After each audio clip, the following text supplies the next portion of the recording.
You're listening to another podcast. A podcast not only of reviewing and discussing, but of discovery. A deep dive into a classic show whose influence is immeasurable. Your next stop? Anthology. Hello and welcome to Anthology, presented by ObsessiveViewer.com.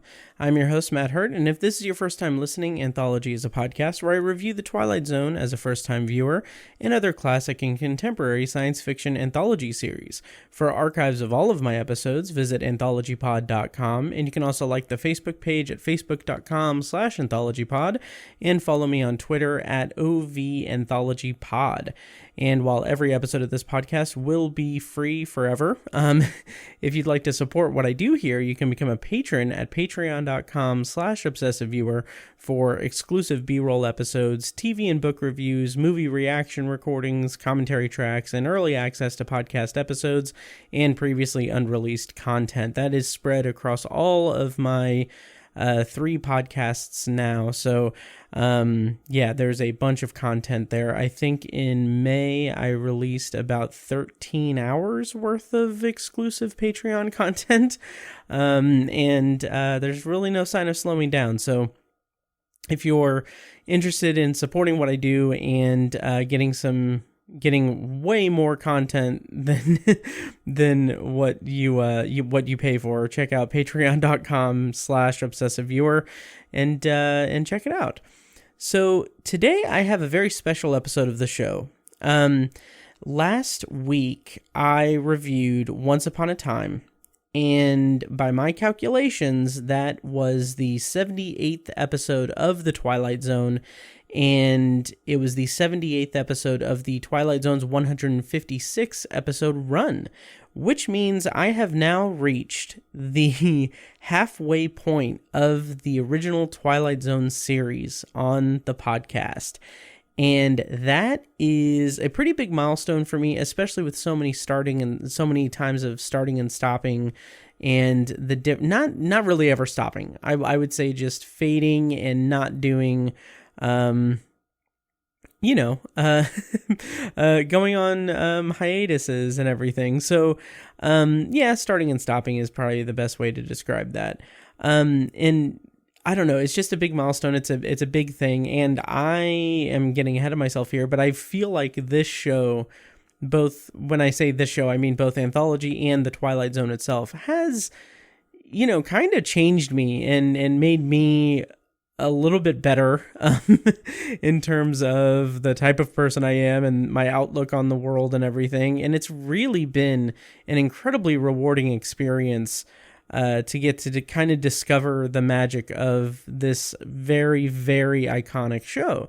And so in order to kind of celebrate the milestone, I'm going to take a beat and take an episode where I just kind of reflect on this journey so far and this what it's meant to me, and what like some of my favorite moments of the not of the podcast, but my favorite moments of the Twilight Zone have been, and some of my less than favorite parts and biggest surprises and favorite performers and everything, and what I'm looking for in the back half of the show. That's kind of a rundown of the kind of itinerary for the episode. But I just want to say that first of all, before I get into kind of the meat of this episode, I do want to say just a very, very heartfelt thank you to everyone who's listening to this podcast right now. If this is your first episode, if this is your most recent episode, obviously, well, whatever.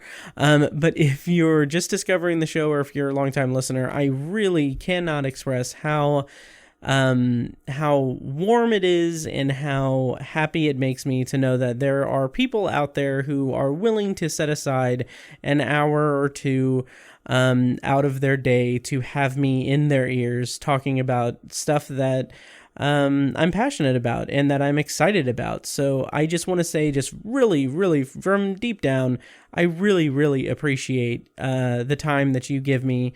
And I really hope that you guys get a lot out of this podcast, because I really enjoy doing it. and I really enjoy just the process of podcasting and everything. So this is a just total joy to me, and I just want to thank you guys so much for, joining me on this journey of discovering the Twilight Zone for the first time in my life, because it's such a blind spot for me. And I don't know. So it's such a big milestone to kind of think about, that I am now halfway through this series. And it's kind of bittersweet in a way, because I don't like to think of it as, being halfway done. It's something that I don't really like to think about, because of the 3 podcasts I do, of Obsessive Viewer, Tower Junkies, Anthology, the 3 podcasts I have are unique in and of themselves. All across the board, they're unique shows. Obsessive Viewer is a movie and TV podcast where I just review a title or 2 each episode with my friends. That is what the Obsessive Viewer is. It's broad. It's able to be whatever I kind of want it to be week to week. And it affords me a lot of freedom and everything. Tower Junkies is just this celebration of mine and Tiny's fandom of Stephen King and everything. So both of those are just fueled by a passion for the material and for the art of filmmaking and everything. Both of those podcasts are, as well as the art of, literature and everything. And those shows are at their heart about conversations with people in my life and people that I've met and people that I know. It's conversations with people who share a passion for the stuff or share an interest in the stuff that I'm talking about. Anthology, I've long said, has always been my favorite podcast that I do. And it's because, and I don't know how narcissistic this sounds or anything, but it is solely because it is 100% it's on my shoulders. I am running this show. It is a solo podcast, something I never thought I would have done when I started podcasting. Actually, I'm recording this on the eve of the 9th anniversary of when I first released a podcast into the world. So June 21st, 2013, I released the first episode of Obsessive Viewer. Had no idea what I was doing. And in the interim, in those 9 years, I have gotten a little bit of information about what I can do and what I'm doing. I've gotten a little bit of knowledge about the process of making podcasts and everything, and I discovered that it is literally like the most fun thing that I can do. It is my most passionate hobby and interest, everything. I love doing this.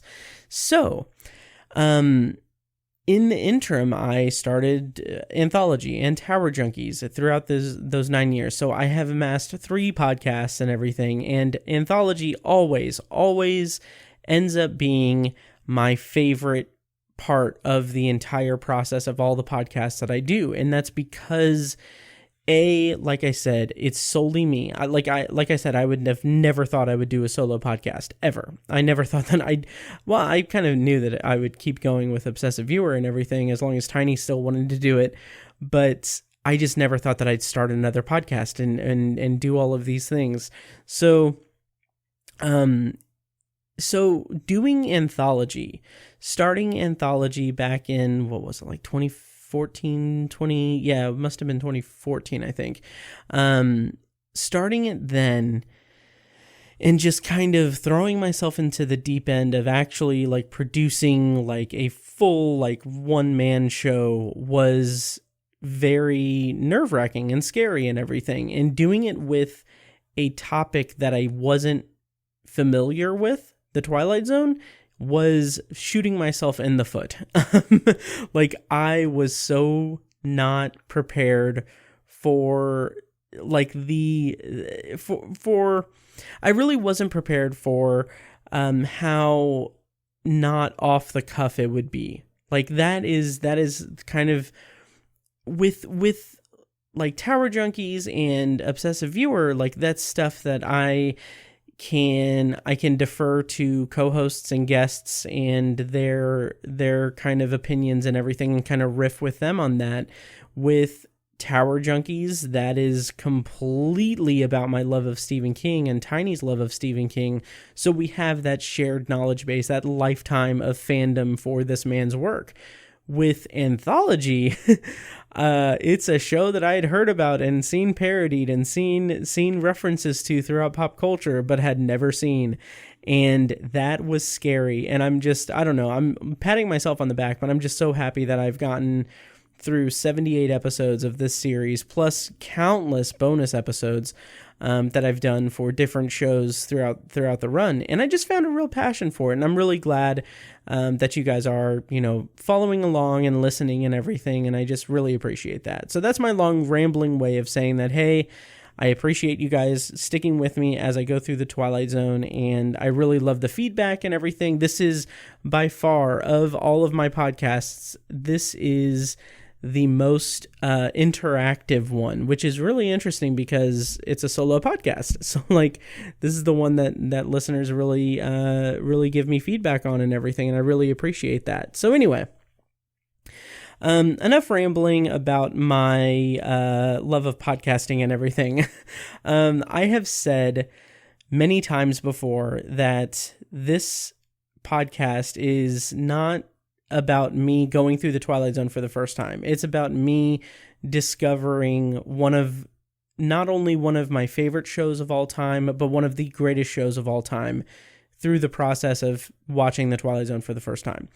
And I stick by that. This show has been such an incredible run of episodes of social commentary, of science fiction, of thought and introspection about society and different kind of the human aspect of it, human conflict and human interactions in such a kind of surrealist way, but also in a very, very, very earnest way. And yeah, so I feel like I've grown a lot as a person in the process of watching the Twilight Zone. I feel like the way that I watch this show, and this is another case of me kind of not really tooting my own horn, but one of the reasons why I am so enamored with the show is because I'm watching it through this critical eye, through this critical lens. I'm watching the Twilight Zone. I watch these episodes almost maybe a dozen times each, and I take notes. I look for common threads. Look for I try to suss out what kind of commentary is being made, what the kind of cultural significance is of it, or the historical significance. And oftentimes, kind of by accident, I relate it to something going on in the real world right now in 2022 or in the 20 teens or 2020s. I'm still finding things. I still stand by the fact that The Monsters Are Due on Maple Street and The Obsolete Man and The Shelter are three absolutely incredibly relatable, tragically, episodes. They are, and I'll talk about those in a little bit, but it's so incredible to see how much Rod Serling had just this knowledge of human behavior, and how he and the writers of the series knew how to tap into that and really just run with it in a way that kind of just showcases the folly of humanity in a sense. It's really remarkable. So, okay. So enough dilly-dallying. I'm going to kind of break this episode up into different parts. So the first part is I'm just going to go right into my list of some of my favorite episodes of the first half of the Twilight Zone. And this is not really, if you know me, you know that I love making lists. I love ranking things and doing having these just incredibly long, time-wasting times where I just compile notes and data and everything and look at things in certain ways just so I can have a list of my favorite Stephen King books and everything. I have a running list of that. So anyway, If you know me, you know that about me. And I'm sorry to say that I'm not going to be that analytical with this list, because this is more a kind of spur of the moment, kind of chronological breakdown of a handful of my favorite shows of the series so far. I have a list of 8 episodes. I'm just going to run down and talk briefly about each one that I have. And that's not to say that it's like there are some episodes in the run that I might like maybe a little bit more than some of these, but these are the ones that stood out as I was going through the list of the 78 episodes I've covered. And I kind of want to just highlight each one of them in their own little section. So without further ado, I'm going to go ahead and go into my favorite episodes from the first half of the Twilight Zone right now. Okay, so first up is Walking Distance, which is an early season 1 episode. I don't have the episode numbers here, but I will do my best to kind of break down where it is. But Walking Distance, as I said, I'm going chronologically by air date also. Walking Distance is such a... It speaks to me in a pretty profound way for a couple of reasons. One, on the surface of it, I love time travel. I absolutely adore time travel. There are a couple of different time travel episodes on my list, but I love time travel, and I love introspective time travel. And when they use time travel as a means to kind of have a character reflect on their life and everything. And with the character in Walking Distance with Martin Sloan, he's desperate for reconnecting to his childhood and to that kind of idyllic life as a child in this suburban Americana, environment, and he wants to have that back. He's nostalgic for it because he's working in this job that is very much kind of beating him down and really, really destroying the sense of wonder that he had as a child. Like, he does not have this sense of adventure or anything, or this sense of, bandstands and fireworks and typical American childhood stuff. So him going into the past, and again, it's something that it's a Twilight Zone element that brings him into the past. It's not something that he's willfully doing like in Once Upon a Time. He's just kind of thrust into the past. And he uses that as an avenue to just kind of wander through his childhood and reflect on his childhood. And I really respect that in terms of the storytelling. And I think that it's just told in such a beautiful, beautiful way. The way that it kind of slowly reveals to him, but not in necessarily the most dramatic fashion that he's in the past, is really appetizing and really pleasant because that gives us time to sit with Martin Sloan, to sit and experience his nostalgia through his experience going into the past. Like that opening scene, or not opening scene, but that first scene where he goes into the soda shop and he gets an ice cream with 2 scoops, and he talks about how, like, he talks so passionately or so wonderfully about what it was like when he was a kid growing up there, that it just feels like it's an interesting tone to strike, because on one hand he is this kind of, not necessarily disgruntled, but he's this very unhappy man with his life. He's unhappy with his life. He's stressed. He has all of this stuff going on. But when he's talking about his childhood and growing up, he talks about it as this like wonderful experience, and with such passion and love for his childhood that it's really, really contagious and infectious and everything. And him going into the past and being his own antagonist, being the person, like, he's trying to warn himself to savor it and everything. It's just so... It's so introspective, and I love that about it so much. I love that I love that aspect of the episode so very much. And one of the most poignant and beautiful endings to the episode, and to any episode that I've seen, is in that scene with his father, where he's talking about how his father's telling him that, you can't, like, there's one summer to every customer, and you had yours, so let my son have his summer. and find your own summer where you come from. And it's just so, like, it being this fatherly kind of advice and giving it that tint of that weird time travel element and everything is just incredibly heartfelt, and it lands so emotionally and so beautifully. And so I think The Walking Distance is definitely one of my favorite episodes for those reasons and everything.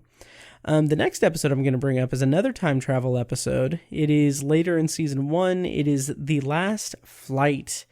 And I rewatched this in preparation for recording this episode, and I just adore this episode so much. It's similar sort of to Walking Distance and other time travel episodes, but it's just very, it has that kind of grit, not necessarily grit, but that kind of confused and gritty, I guess, by Twilight Zone standards, feel to it. Like, there's this World War I pilot who is completely lost, and he just pops up in 1961 or 1960, and it's really, really, it's a great, like, confusion episode. It's a really great episode where the characters don't know what's going on. And as it's unfurled, like, to us, while we're watching it, we just see Decker land and the confusion, and then it's a while before they get to the bottom of it, where it's like, oh, or should I say get to the lead bottom of it, am I right? No, when they get to the bottom of it, it's a considerable amount of time where they're like, oh, okay, well, I'm actually from 1917 or whenever, and I need to get back to my time, or I'm confused, I don't know how I got here. And it's a while before they believe him and everything. And then they talk about the, like, commander of the Air Force or whatever, McKay, I think it was McKay or McKay, I don't know, but anyway, Mackay, it was Mackay. Anyway, when they talk about him, we also get, like, Decker saying, like, he can't be here because he can't be the commandant of the Air Force or anything because he's dead. I saw him die. And then it's, like, probably, like, halfway through the episode when we get that turn where it's like, oh, okay, his purpose, his Twilight Zone purpose is to go back in time, or to go back and save Mackay and sacrifice himself. And at its heart, Decker, the character of Decker is about overcoming this cowardice that he has in him, this fear of, conflict, and fear of getting, for lack of a better word, his hands dirty. It's really, really just palpable, this character motivation for him. And the way it turns out, it's just beautiful. It is an absolutely beautiful episode, and I love it so much. I absolutely do. And it's such a shame that the actor, what's his name, Kenneth Hay, that was his only episode of The Twilight Zone, because I thought he did such a phenomenal job. He was fantastic in this episode, and I kind of wish that there was more of him, but alas, there's not. And the next episode I'm going to bring up, again, this should come as no surprise. It's the last episode I'm going to bring up from season 1, I believe. Yes. It's The Monsters Are Due on Maple Street, guys. This is not only one of my favorite episodes of The Twilight Zone, it is not only one of my favorite episodes of television in general, but it is one of the most important and most powerful and empathetic episodes of television that I've ever seen, ever. And what I mean by that is it tells the story of mob mentality, and tells the story, this kind of veiled story of, McCarthyism and the Red Scare and the fear of communism and everything, through this prism, or through this filter of alien invasion and the fear of alien invasion on this neighborhood where it turns neighbor against neighbor. And rewatching it today, in light of stuff that's happened in the world over the last couple of years, it's just so mind-boggling just how perfect and tragic it is. Like, I still think about that ending monologue that Serling gives. It is one of the best endings to any episode of the Twilight Zone that I've seen so far, and it's just so perfect. It's absolutely perfect, and it's something that this series has. It's a prime example of it's a prime example of how timeless the show is, and how timeless the subject is, or I don't know, how timeless the commentary is as well. It's just it's so powerful. I'm going to hopefully this will have a good quality, but yeah, I'm going to play the closing narration for The Monsters Are Due on Maple Street. Hopefully this works well, but here we go.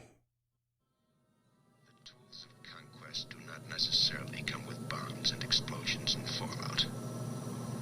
There are weapons that are simply thoughts, attitudes, prejudices, to be found only in the minds of men. For the record, prejudices can kill, and suspicion can destroy. And a thoughtless, frightened search for a scapegoat has a fallout all of its own. For the children, and the children yet unborn. And the pity of it is that these things cannot be confined to the Twilight Zone.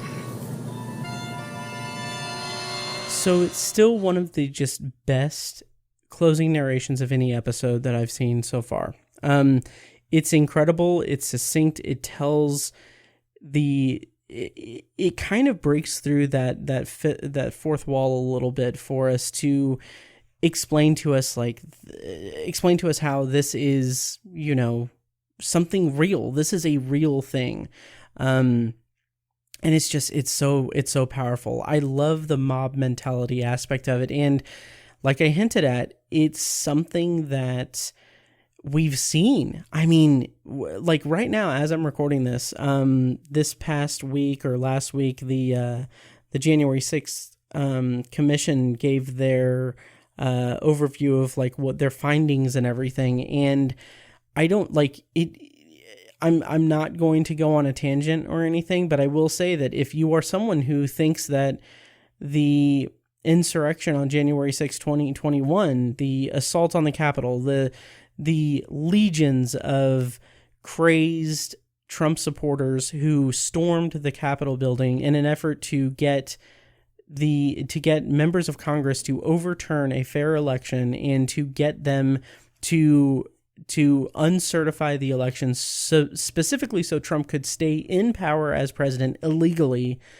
If you don't see that as one of the like darkest marks on like American politics and our democracy in ever, if you brush that aside, I don't know what to tell you. But when seeing the footage from January 6th on the news and everything, I was immediately reminded of The Monsters Are Due on Maple Street. And it's so tragic and horrible and terrible to me that the lessons that the Twilight Zone kind of gives go unheeded by legions of people. And it's so universal that we'll have things that come out, and we have things that will happen that will be reflections of the themes that were warned of us in the Twilight Zone.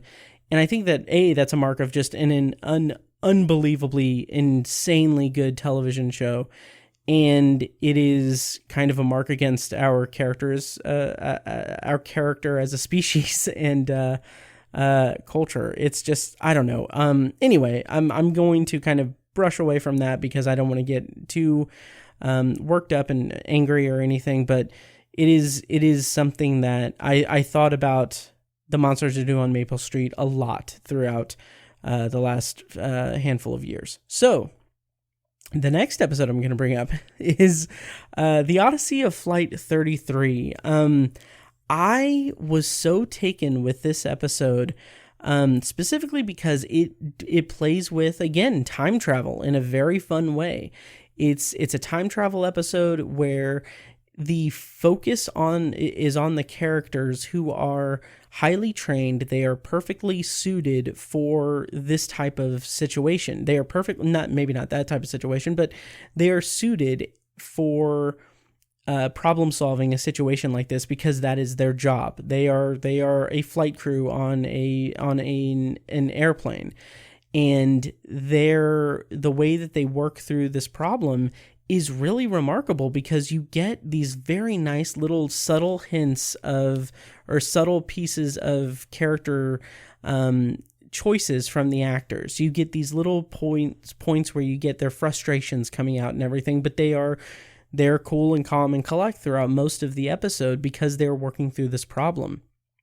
And just the problem itself is incredible. It's just them time hopping is just so cool. The chaos of it, the chaotic nature of it is just so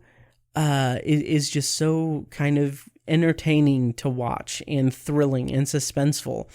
And also just the way that it kind of plays out is like the insurmountable quality of their predicament is so good. It is so good. And I love that that the Twilight Zone does not give them a reprieve. It does not give them something. It does not give them hope, really. It leaves on such a note of ambiguity. And I just adore it for that because it like in Sterling's closing narration, when he talks about the, like if you look up in the sky and you might see global flight 33, trying to get home, and just like that idea. And he's done, like the show has done the kind of like lost ship storyline several times, but this I think is just such a perfect way to play with that. And also the influence that this episode has on media and everything is undeniable. I mean, think about Lost in season 5. They do similar stuff in Lost with this type of time travel and everything. And in Stephen King's work, he wrote a novella in 85, I think, called The Langoliers. The Langoliers is this similar story. It is a similar type of story. It's an aircraft that they fly through a wormhole, and they kind of come out the other side being chased by these demons, and they don't know how to get back to their universe, and it's just really, really good. So in like that novella even like name checks this episode. It references this episode specifically. So check out Tower Junkies, by the way. But anyway, so I just love the Odyssey of Flight 33, and rewatching it just kind of tickles me how, like, I know in the trivia that whatever the aircraft manufacturer was, like they allowed the use of their aircraft in the episode, but they did so with like the kind of express point that they were like, well, yeah, we need you to make sure that, you know, your viewers know that, you know, this is a safe aircraft and everything. And so it's just funny that the dialogue and the monologue kind of bend over backwards a little bit to kind of appease them. I think that was the case, at least, but it's just very much a very fun kind of dialogue episode. But anyway, and again, the dialogue in the episode is really, really good. It's engaging. It's very technical. And again, it kind of plays up that whole way about it, where it's about these people that are good at their jobs, trying to figure out this incredibly unnatural situation that they find themselves in. So that's the Odyssey of Flight 33. And that was from season 2, I should say. And then the next episode I'm gonna bring up is The Silence, which is such a unique episode because it is an episode that doesn't have any supernatural element or any Twilight Zone kind of thing. It is this battle of wits between these two men who have incredibly high, like, they have a lot of pride and they have a lot of ego to them. And it's just something that is the way it plays out is just so ugly and vicious in a kind of visceral way. And then when we get to the ending, it's just, it gobsmacked me. Like there are a couple like twists in the story that just really, really worked for me and were really effective because I wasn't expecting it. And I thought that it was just such a beautiful end to the story, for both characters of, the general and Tennyson. Tennyson ruined his entire life for the pursuit of $500,000, and the general just goaded him into that, without knowing that he couldn't deliver. And it's so steeped in ego and driven by this pride that both men have. And it's just so ugly and vicious, and I kind of love it for that. I really do. Yeah, so that's The Silence. The next episode I have is one of my absolute favorites. I would say that this is maybe, no, I can't rank them. It's in my top 5. Shadowplay. I mean, holy crap. Time loops are amazing, and I love this episode so much because it's such an effective use of the time loop, and it's also kind of an indictment of criminal justice system and everything. I'm sure. I don't know. It's probably not too deep on that level, but it is something that is kind of explores the humanity of like an executed man or someone on death row. But it's also just a really cool story. The frantic nature of Alan Grant trying to convince everyone in his dream that they are in a dream, is just so strong. It's so great, and fun, really. So that's Shadowplay. I really like it. And again, I've said this before, and I'm sorry for repeating myself, but I really wish that through all of the iterations of the Twilight Zone, I really wish that they would have done a different version of Shadowplay each remake. They did it in the 80s, so I remember it being okay, but I wish that the 2002 Twilight Zone and the 2019 Twilight Zone both did it, but they didn't. So I just think it would have been cool to have multiple versions of the same story to kind of effectively have the time loop element throughout it. So anyway, the next episode I'm going to bring up is one of the only episodes to contend with The Monsters Are Due on Maple Street for my favorite episode. And in some cases, it may actually surpass it. This is The Obsolete Man. And first of all, Burgess Meredith and Fritz Weaver are just incredible in this episode. The performance, the battle of wits between them, and the kind of ideological differences between them are performed so wonderfully. It is insane, the acting talent in this episode. And by having these two characters butting heads intellectually through wildly different ideologies, and having this just display of conflicting ideologies with the death of a man imminent in it, a human being's death is imminent in it, is just a perfect confluence of story. And to add to that, the writing, the dialogue in this episode is so masterful. The way that the dialogue reflects back on itself, the way that it's referenced, the dialogue from the opening scene is referenced in the second act scene between the two, and the reversals of it, like when Fritz Weaver asks him to, like, yells at him to step back into the light, and when he tells him that when he's not looking at the camera, that he's depriving his audience of his death and everything. And then when Burgess Meredith just brings that right back at him and says the same thing, like, oh, step into the light, and also you're depriving the world of your death and everything. It's such an incredible battle of wills between these two men, and it ends on such a bleak and very, very horror-ridden sequence with with the Chancellor going back to work and being deemed obsolete and being replaced and being murdered on screen, and through this crowd of this droning, harmonizing, just moaning and groaning that is so chilling. It is masterful. This is a masterpiece of television, through and through. It even down to the cinematography and the set design and everything. The way that the stand, the podium that the Chancellor stands on is just massive and so imposing, and everything is so sterile and cold. It's beautiful, juxtaposed with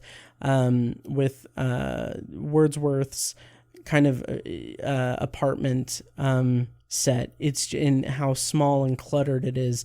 It is just a masterpiece of television. I absolutely love it.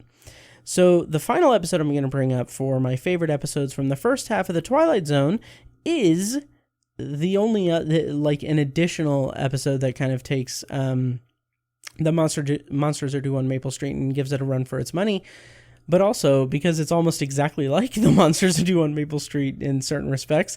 It's The Shelter. Again, this is a very powerful story about people that are friendly who find a means not to be friendly anymore, and it's what happens when these characters are put to the test, and it's when their politeness and prejudices come out and everything. It is absolutely stunning. It is absolutely stunning. I love it so much.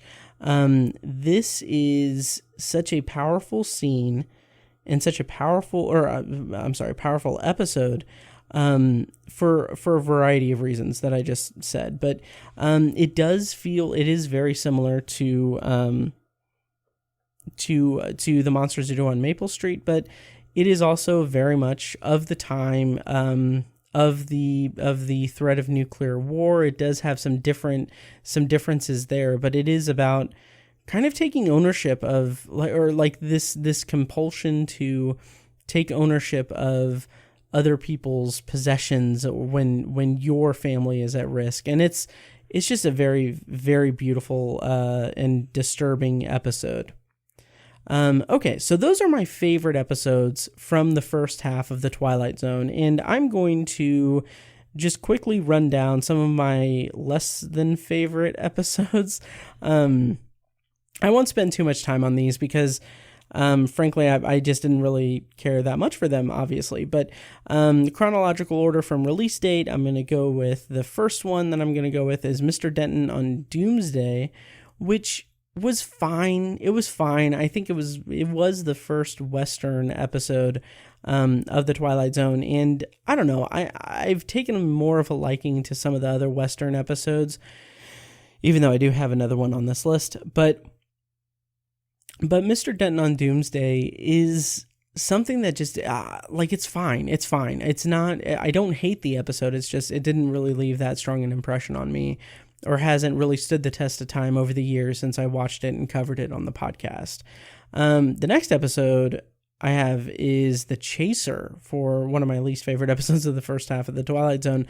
The Chaser is fine. No, it's kind of lifeless for me, I think. It's something that it kind of plays up the central concept a little too heavily without doing much in the way of characterization, and the ending is kind of disturbing in a way, but it also doesn't really feel quite as earned because it's playing with comedy but also drama and obsession, and I think that there's a lot more that could have been mined from that. The next episode on my list is Mr. Beavis, which I don't really remember much of anything about it. I remember it, but I also just didn't like it. It just didn't really work for me. The Guardian Angel thing is kind of interesting, but also just not to really use to really great effect. It's just a little too weird and strange for me. The next episode I have is The Mighty Casey, which, as much as I like seeing baseball depicted on television and movies, even though I'm not really a baseball fan, although I do like going to baseball games, but I'm not like an obsessive fan of it. But the Mighty Casey is fine, but it also it's a little goofy, and the whole robot aspect of it just doesn't really mesh that well with me, and doesn't really provide much of a through line for the characters, I don't think. The next episode I have on my list is The Trouble with Templeton, which I feel like I really warmed up to it a little bit more as I was researching it, as I was preparing it and everything for the podcast, but it still doesn't really leave much of an impression on me. It is that kind of retrospective or introspective time travel kind of episode, and as I've, demonstrated, it's stuff that has been done to much, much greater effect elsewhere in the Twilight Zone, in the first half of the Twilight Zone. So The Trouble with Templeton just didn't really leave much of an impression on me, because there's better examples of the same type of story in the Twilight Zone. The next episode I have is the penultimate one on this list. It's Dust, which is, again, fine. It's another Western episode. I think it's okay. I don't know. It just didn't really work for me all that well. The kind of concepts of hope and also kind of just stealing hope from someone is just, and being disturbing enough to kind of do that to someone. It's fine. It's okay. But, the episode itself, but it just doesn't really work for me. It didn't leave a very strong impression. And then finally, one of my least favorite episodes of the first half of the Twilight Zone, and I'm sure that there are some later in season 2 that I could have put on this list as well, but the final one I'm going to bring up is Mr. Dingle the Strong. As much as I love Burgess Meredith in the show, and I really like his energy in this episode, it just didn't really do much for me. Again, I feel like that's my kind of summation of all of the episodes that I have listed on my not favorite episodes from the first half. But really, it just doesn't leave an impression, doesn't really work for me all that well. Mr. Dingle the Strong is another example of the show trying to really jump into comedy, comic stylings for it in it, and it just doesn't really work all that well for me. So I'm going to kind of start wrapping up a little bit. I have a couple other sections I want to kind of bring up, but these are going to be brief and everything. So I'm going to hit a few points for my biggest surprises from the first half of the Twilight Zone, and I'm going to run through these really quick because some of them I've already kind of talked about in this episode, and kind of just gave a little bit of an overview. But anyway, biggest surprises from the first half in chronological order. First up is the silence, the ending, where you see that Tennyson has severed the nerve endings on his vocal cords so that he can't talk, so that he can get the $500,000, and then the switcheroo to the general not having that money is just a tragic display of ego at its worst, and it's really fantastic. A World of Difference, the opening sequence of that, where we see it's a businessman going into his office, and then we see that it breaks the fourth wall, and we see that it's a production of a movie. It's really, really good. That was a very cool effect, and I loved it. I really loved it. The next one is The Odyssey of Flight 33, which I already talked about. The ambiguity of the ending is just so tantalizing and wonderful, and it gives this really, really fun lost jetliner thing. Like I really love the ending of that episode. Also, brief aside, I've been watching the episodes on Paramount Plus because it's kind of just the easiest way than digging out my DVD and everything. But I find it kind of funny that if you go to the Odyssey of Flight 33 on Paramount Plus, the cover image of the episode is of the passenger who talks to the woman that he's seated next to and talks about how he is like an attaché to like the United Nations or something like that. And anyway, well, like my point is, I find it funny that that's the cover image for that episode on Paramount Plus, and like that's one scene. Like the passengers are not characters in this episode; they're just referenced, and there's that one scene to kind of show them as, you know, characters, that there are people in the plane. And I don't know, I just found that kind of funny.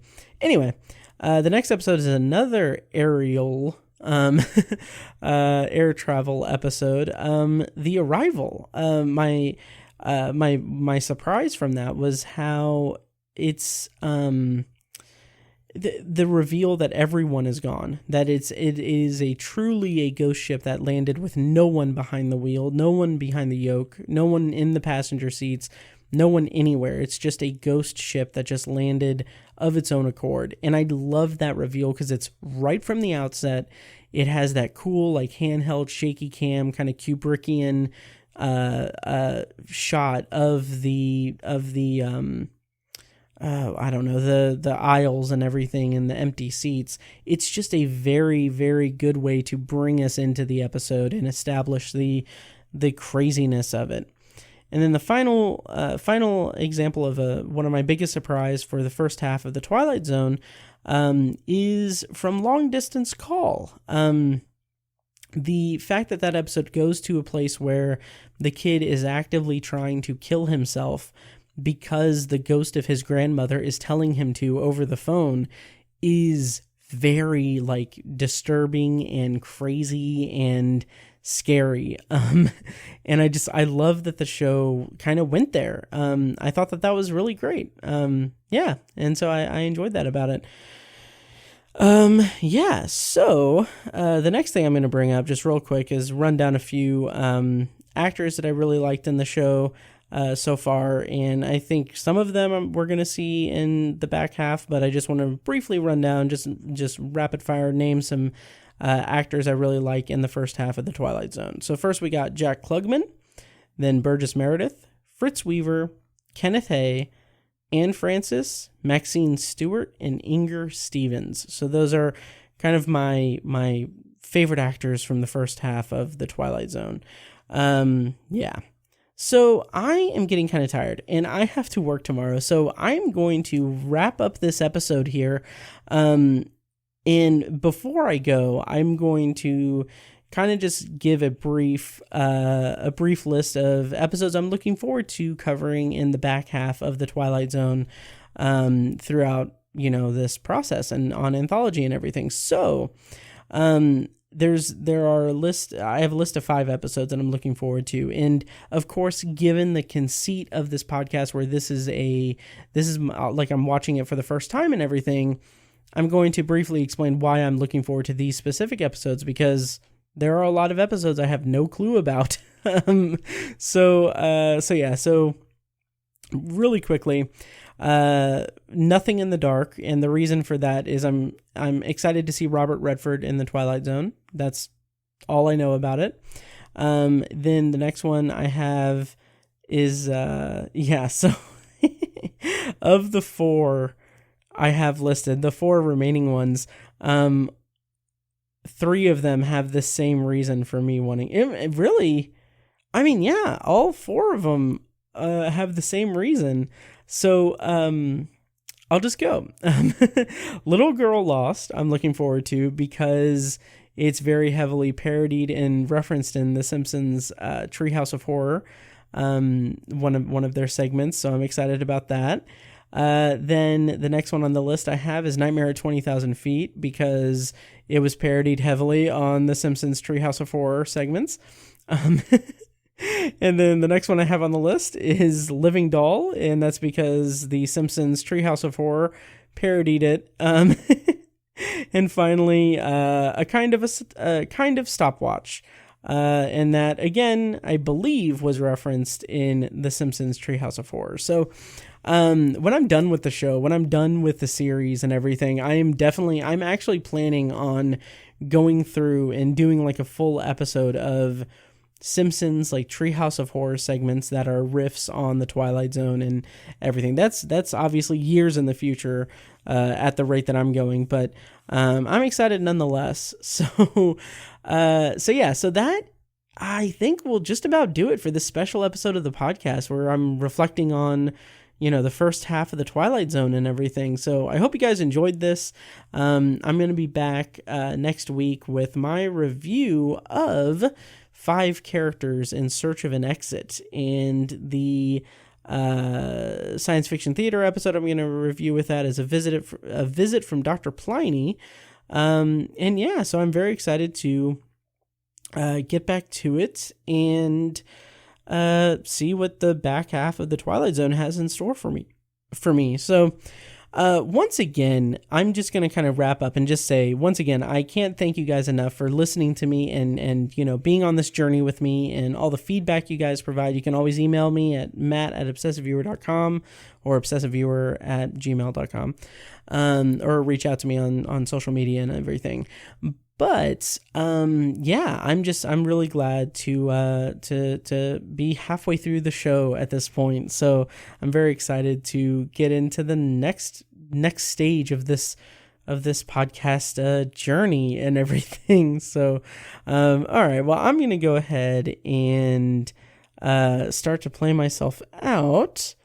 And yeah, so let me actually see where I have a good outro here. I don't, because I'm trying something different. I'm just going to play this one. So, all right. Well, thank you guys so much for listening and joining me on this, multi-year journey at this point, but also for supporting me and everything. And once again, check out patreon.com/obsessiveviewer for a bunch of exclusive content and everything and early access to episodes. So yeah, without further ado, thank you guys so much for supporting me and listening, and I'll see you in the next episode.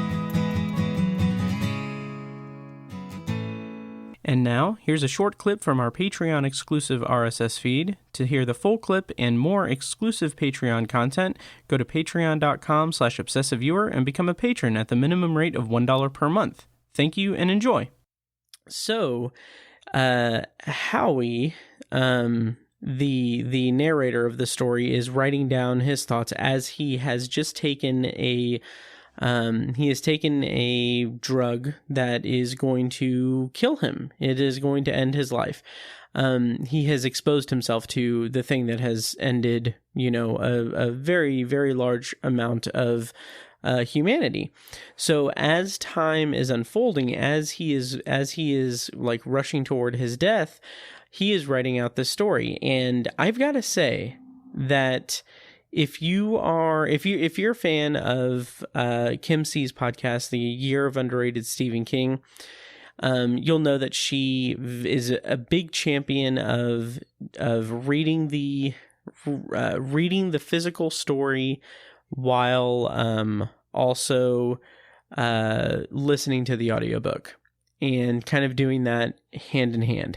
This is the perfect example for a story that belongs, that yearns to be experienced in that format, because as the story progresses, the narrator's mental faculties very, very drastically deteriorate, and as such, the writing gets very, very degraded, and the grammar is all wrong, the spelling is all wrong. And what's really interesting about this is that this happens relatively suddenly toward the end of the story. Toward the end of the story, this just kind of rushes up to us. And I really, really like that, because it gives us plenty of time to get all of this information out from King. And then as it accelerates very rapidly, it just kind of lands with a big punch at the end. So I really appreciate that about the story. This podcast was edited and produced by Matt Hurt and presented by ObsessiveViewer.com. You can find links to all of our shows at ObsessiveViewer.com/podcasts. For exclusive bonus content, including reviews, commentaries, and B-roll episodes, you can subscribe to our Patreon at patreon.com/ObsessiveViewer. Thank you so much for listening, and we'll see you in the next episode.